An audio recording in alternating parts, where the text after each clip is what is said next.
할렐루야. 오늘은 억울함을 하나님께 맡기십시오 라는 제목의 말씀을 나누고자 합니다.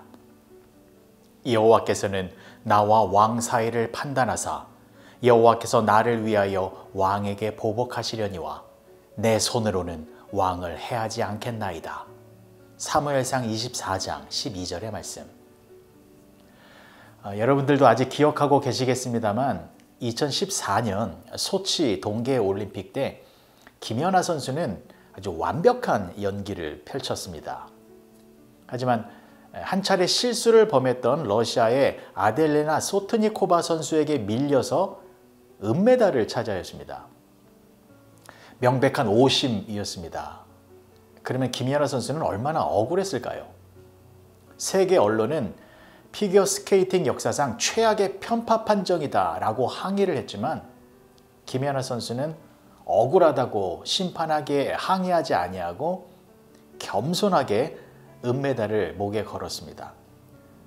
근데 그 모습이 금메달보다 더 빛나고 아름다운 모습이었습니다. 여러분들은 억울한 일을 당할 때에 그것을 어떻게 해소하시나요? 다윗의 모습을 보시겠습니다. 다윗이 골리앗을 죽이고 돌아오자 이스라엘 여인들이 이렇게 노래하였습니다. 사울이 죽인 자는 천천히요 다윗은 만만이로다. 그러니까 사람들이 사울보다 다윗을 더 높이기 시작한 것입니다. 그래서 사울 왕은 몹시 화가 나서 다윗을 미워하기 시작했고 결국 다윗을 죽이려고 했습니다. 다윗이 사울을 위해 수금을 연주하고 있을 때에 사울은 창을 던져서 다윗을 죽이려고 했는데 다행히 다윗의 순발력으로 그 죽음의 위기를 넘겼지만 사울은 계속해서 다윗을 죽이려고 했습니다. 한 번은 다윗에게 자신의 사위가 되기 위해서 저 블레셋 사람들 그 100명을 죽이고 그들의 포피를 가져오라라고 했습니다. 그것은 블레셋 사람들의 손에 의해서 다윗을 죽게 만들려고 하는 악한 의도가 있었던 것이었습니다. 하지만 다윗은 블레셋 사람 그 100명의 포피를 가져오자 사울 왕은 결국 자신의 군대 3,000명을 동원하여 자신의 손으로 다윗을 죽이려고 했습니다. 그래서 다윗은 억울하게 도망자 신세가 되어 광야로 도피해야만 했습니다. 자, 그러던 어느 날 다윗이 엥게디 광야에 있는 굴 속에 숨어 있었을 때 다윗을 쫓던 그 사울 왕이 용변을 보기 위하여 그 굴 속으로 들어오게 되었습니다. 다윗과 함께하고 있었던 사람들은 이것은 하나님께서 주신 기회이니 당장 저 사울 왕을 죽여야 한다고 재촉했습니다. 하지만 다윗은 사울 왕을 죽이지 아니하고 그의 옷자락만을 베었습니다. 사무엘상 24장 11절의 말씀을 보시면 내 아버지여 보소서 내 손에 있는 왕의 옷자락을 보소서 내가 왕을 죽이지 아니하고 겉옷자락만 베었은즉 내 손에 악이나 죄가가 없는 줄을 오늘 아실지니이다. 왕은 내 생명을 찾아 해하려 하시나 나는 왕에게 범죄한 일이 없나이다. 여러분, 이것이 다윗의 빛나는 모습입니다. 다윗은 사울을 죽일 수 있는 기회가 있었습니다.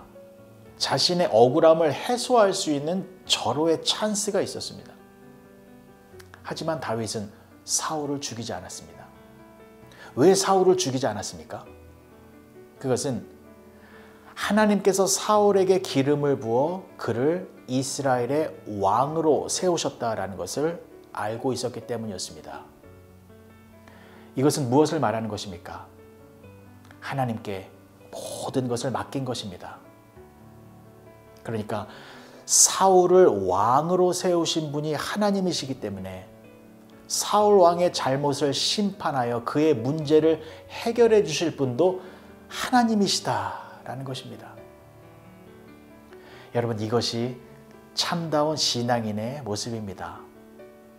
자신의 억울함을 자신의 손으로 해결하려고 하는 것이 아니라 하나님께서 하나님의 방법으로 자신의 억울함을 해결해 주실 것을 믿고 하나님만을 의지하는 것이 신앙인의 올바른 모습인 것입니다. 여러분, 다윗의 인생은 참으로 억울함의 인생이었습니다. 다윗이 광야에서 그렇게 도망자가 되어야 할 만큼 사울에게 잘못을 저지른 일 없었습니다. 다윗은 하나님의 이름으로 골리앗을 쓰러뜨렸을 뿐이고 또 자신의 악기를 동원하여 정성스럽게 사울을 섬겼을 뿐이었고 또 사울의 명령이라면 목숨을 걸고서라도 순종하여 바벨론 사람 100명을 죽이기도 했습니다. 다윗은 한 번도 사울을 대적한 적이 없었습니다. 그런데도 사울은 다윗을 죽이려고 했습니다. 그러니 다윗은 얼마나 억울했겠습니까? 자신이 무슨 잘못이라도 했으면 덜 억울했을 텐데 자신은 최선을 다하여 하나님을 위하여, 나라를 위하여, 왕을 위하여 일하고 섬기고 행동했을 뿐이었는데 그 결과는 광야에서 이리저리 도망다니는 도망자 신세가 되어진 것입니다. 여러분, 만약에 제가 다윗이었다면 저는 사울을 미워하고 증오하고 분노하면서 저의 이 억울함의 마음을 막 폭포수처럼 분출하였을 것입니다. 하지만 다윗은 어떠한 모습을 보였습니까? 자신의 속상한 마음을 남들에게 드러낸 것이 아니라 기도하며 하나님께 자신의 상한 마음을 드렸습니다. 시편 142편 1절과 2절의 말씀을 보시면 내가 소리내어 여호와께 부르짖으며 소리내어 여호와께 간구하는도다. 내가 내 원통함을 그의 앞에 토로하며 내 우환을 그의 앞에 진술하는도다. 다윗은 자신의 답답하고 억울한 마음을 하나님께 소리내어 기도하면서 풀어내었습니다.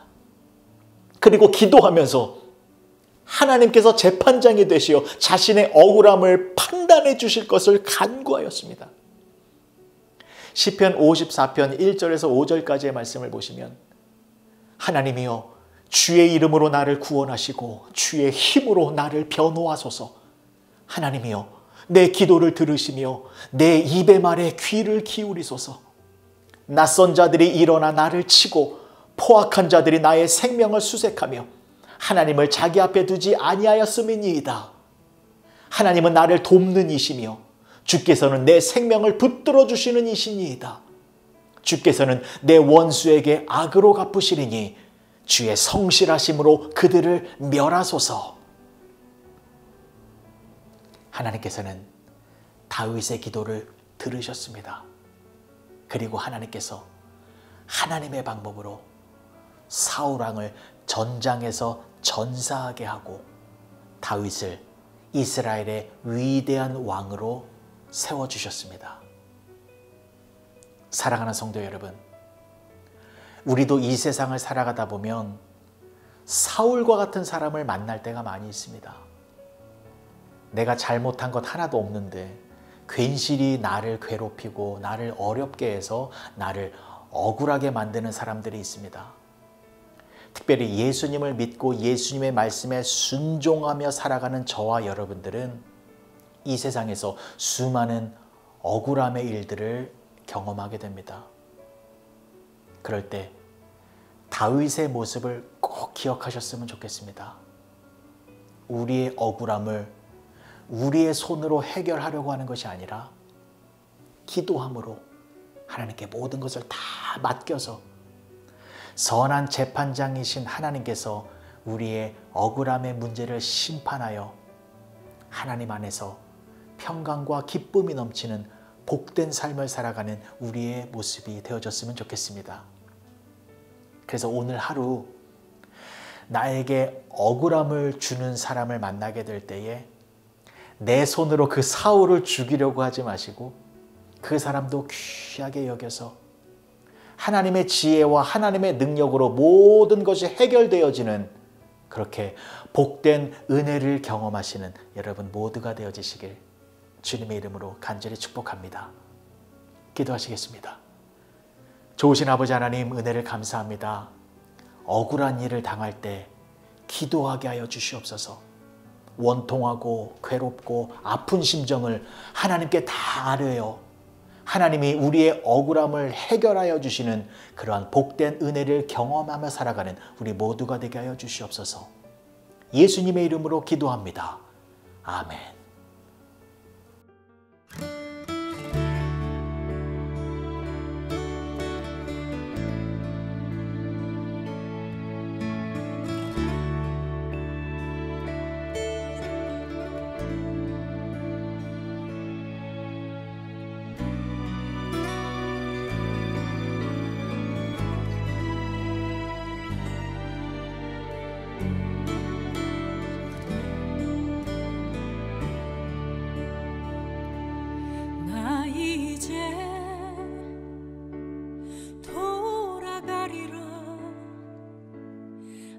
아버지 기다리시는 본향으로 나 이제 돌아가리라. 아버지 안아주시는